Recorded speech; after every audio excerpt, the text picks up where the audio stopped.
New reporting from the New York Times reveals that the federal government initially adopted a wait-and-see approach to the monkeypox outbreak for weeks, authorizing more vaccines to be shipped from overseas only after cases were growing exponentially.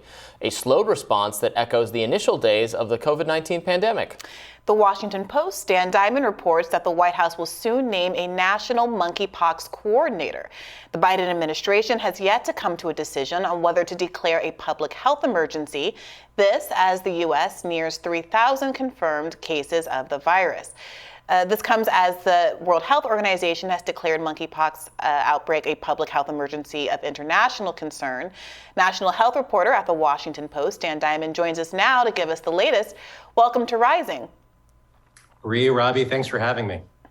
So Dan, help us understand why it would be useful for the government to establish a national health emergency. I saw a colloquy on the news recently about how some states don't have to offer up reporting data and how it's difficult to even track and know what the outbreak, how it's manifesting or what the numbers are because there is no mandatory reporting guideline, and the state of emergency might help with that. Is that the extent of it, or are there other reasons that one might hope that the White House goes ahead and declares such an emergency? Well, Bree, you're getting to the question that animated debate inside the Biden administration these past couple of days. There are officials like CDC Director Rochelle Walensky. I interviewed her on Friday for Washington Post Live, asked her about the monkeypox response. She said they have, quote, no data about vaccinations for people against monkeypox because CDC just doesn't have that authority. So one argument is that a public health emergency would then kick that authority into gear. But beyond that, there are not as many arguments as one might think for the public health emergency. It might make it easier to speed treatments as they're developed for monkeypox, for instance. We saw this during COVID, that it cut through bureaucratic red tape.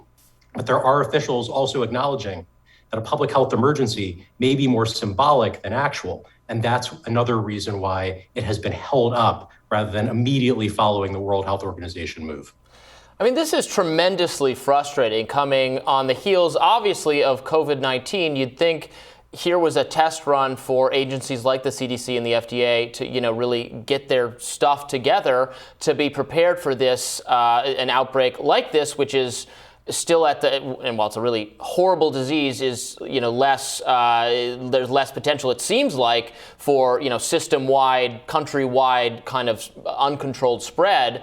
But why do both agencies seem to have been caught flat-footed here? And there's long lines for mostly members of, I think only exclusively members of the LGBT community who can get the vaccine right now. And again, maybe that's correct guidance, but there's not nearly enough vaccines to meet demand. I know, the FDA, there was some issue with inspections of the plant in Europe where the vaccine was being made. What is going on with the delays for addressing this issue with the urgency it needs?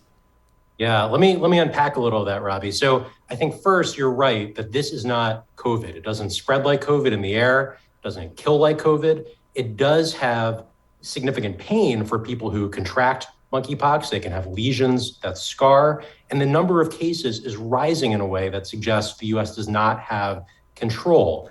Overnight, it looked like we are getting up near 4,000 cases here in the U.S. after being at a couple hundred just a month or so ago. So like COVID, it does resemble the lack of control that we saw in early 2020 and the agencies struggling to get their hands around it. We reported at the Post, my colleagues Fedit Nirapal, Lena Sun, and I, about a month ago that FDA hadn't inspected these doses in Denmark that could be used as people are queuing up for vaccines here, could be used, but they've just been overseas waiting for these inspections. That does resemble in many ways the slow bureaucracy we saw in 2020. There is a sense of deja vu among health officials I talked to, public health experts on the outside. And the fear isn't that this is going to be like COVID and hundreds of thousands, millions of people are going to be testing positive for monkeypox every day. It's more that monkeypox, which historically did not spread in the United States, that it is now going to get a foothold, that we will be one of the countries that occasionally has to beat back these monkeypox outbreaks, currently concentrated in the gay and bisexual community, tends to spread by touch or close proximity, but that doesn't mean it will always stay in that community. It could find its way into a school where kids might be playing and sharing the same toys. That is the fear long term. It's not that this is going to kill people like COVID. It's that we have allowed another virus to get a hold here in the US. Yeah, I mean, I saw some Republican legislators talking about the incidences of monkeypox among children and making some inferences about the connection between the fact that it's being characterized largely as, a gay disease and how are the children getting it, and trying to get some political traction out of that kind of implication. But I've also heard folks saying that the fact when it is being found in children is less often being identified as monkeypox. It's being thought of as a hand or identified as a hand, foot, and mouth disease. And that across the board, folks are having trouble getting medical practitioners to see them, to treat them, to identify what's going on. People are taking to TikTok with sores all over their face, talking about how difficult it was for them to get medical appointments, how when it became clear that it probably was monkeypox, they weren't admitted to see their GP. It does seem like this is another instance of our fragmented, Swiss cheese healthcare system also not being up to the challenge here. Do we see different kind of patterns emerging in different countries where people do seem to have better access to getting care more quickly and even having the disease identified accurately more quickly? Bree, that's a great question. I was talking about this with a Biden official last week, that in the US, because of federalism, we have less ability from a national level to, say, get data from states or to get all kinds of things integrated, because there are essentially 50 different health departments, or more than 50 when you think about the territories too. At the same time, I think you're right in that some cases of monkeypox aren't getting identified because they're not turning into lesions. They're just rashes that doctors don't really know how to identify. Maybe they're not in the gay and bisexual community. And the inferences that you mentioned, that now that children have been found in the US to have contracted monkeypox, there was an inappropriate, I think, illusion that bad behavior led to that. It seems likely that these are just kids who were in houses or household transmission with adults who had contracted the virus. And we know that monkeypox can spread as simply as if someone is, say, using a towel to clean dishes or a bath towel getting out of a shower, and there's just contact that can linger on that towel and can maybe get someone else infected if they pick up that same object. So with monkeypox, we are confronting both a fragmented US health system and then also lots of information gaps about who can be infected and how. Right, and I've personally changed my mind like 3 times on this news story as I've tried to follow the developments, because at first it sounded like when they were describing, yes, that this is, this can spread from contact and touch. It sounded like, well, if you're, in very close contact with someone who's infected or ill or symptomatic, you could very well get it. But then but we knew the spread was originating in this kind of, in the gay or bisexual community or people who had attended specific events. Then while it continued to largely stay in those populations, then it seemed like, well, maybe it really is overwhelmingly a sexually transmitted scenario. But so that was my thinking last week, and now it looks again, and it sounds like people are saying that it is right to characterize it as something that can spread outside, that is most likely to spread, I guess, under those circumstances, but can spread to the general population through maybe something more than casual contact, but through contact, incidental contact. Right. So, Robbie, I caught your interview with Dr. Fauci where you asked him what he regretted about early 2020. And I think one thing we should make sure with monkeypox in 2022 is we're not jumping to conclusions or saying things that might later be proven wrong. In terms of how monkeypox is spreading, it does resemble in some ways a sexually transmitted disease, because as it is spread through the gay and bisexual community, it's often been spread to sexual partners, which makes sense. If this is through touch, there's a lot of skin-to-skin contact with a sexual partner, but it also could be spread at a dance party if you're dancing on the floor, or you're just staying at someone's house and interacting with lots of the same objects. We do know that monkeypox is overwhelmingly in the gay and bisexual community, but we also have every expectation that it will continue to spill out to more people just as it circulates more and more in the general population.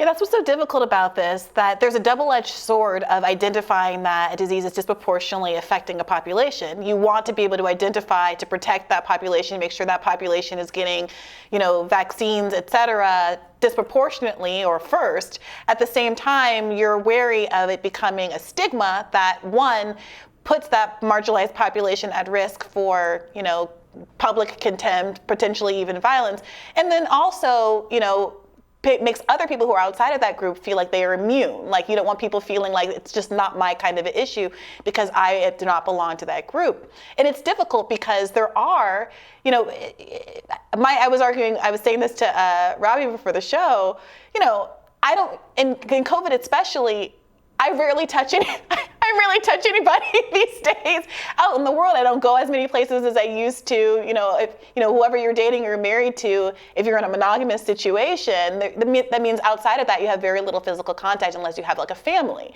And so I think that what is happening here is one of the few populations that's still getting any action is become at the core of this. At the same time, that's a population that has historically been very disciplined about using PrEP, getting vaccinated, doing all of these other kinds of things so that they don't have various kind of diseases spreading through the population. And you see this in the very long lines of people who are very interested in getting the monkeypox vaccine. And the issue here isn't any kind of irresponsibility that can be put on a given population. I think it really is the government's irresponsibility in failing to get an adequate number of these vaccines, even though we saw this coming down the pike. When can we expect that to change? Well, you raise a lot of important issues. I think in terms of the gay and bisexual community, the calendar was just really unlucky. There were people who had been cooped up for a few years because of COVID. Pride Month came. People were excited to get together. Those parties appear to have been a factor in the rapid spread. Again, not necessarily sexual partners, just people partying, dancing up and down next to each other.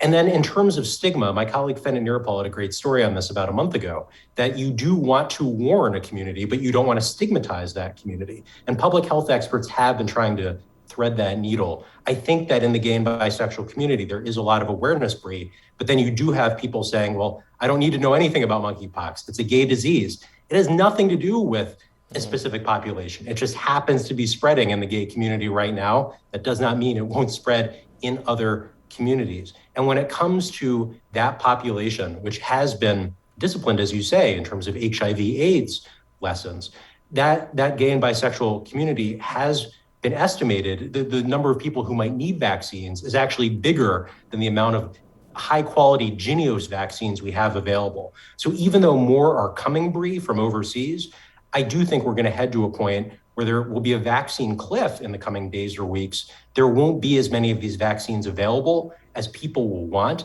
and it may force us to use what's seen as a less good vaccine for fighting this outbreak, something called ACAM 2000, which we have in the stockpile, but has more risk associated with it. We just don't have enough vaccine for what may be coming down the pike. Well, I think that's going to emerge. That's a problem we have to fix, because just as I thought it was cruel and wrong to force people to stay cooped up for the years that ended up being with COVID, I think we can't reasonably expect people to not socialize. Yeah, you can't lose hot girl summer. I was letting loose this summer. It's been a miserable pandemic. It's time for fun again. Dan, thank you so much for joining us. Great to see you. Thanks so much. And this is not COVID. Yeah. Yes, thank goodness for that. All right, more Rising right after this.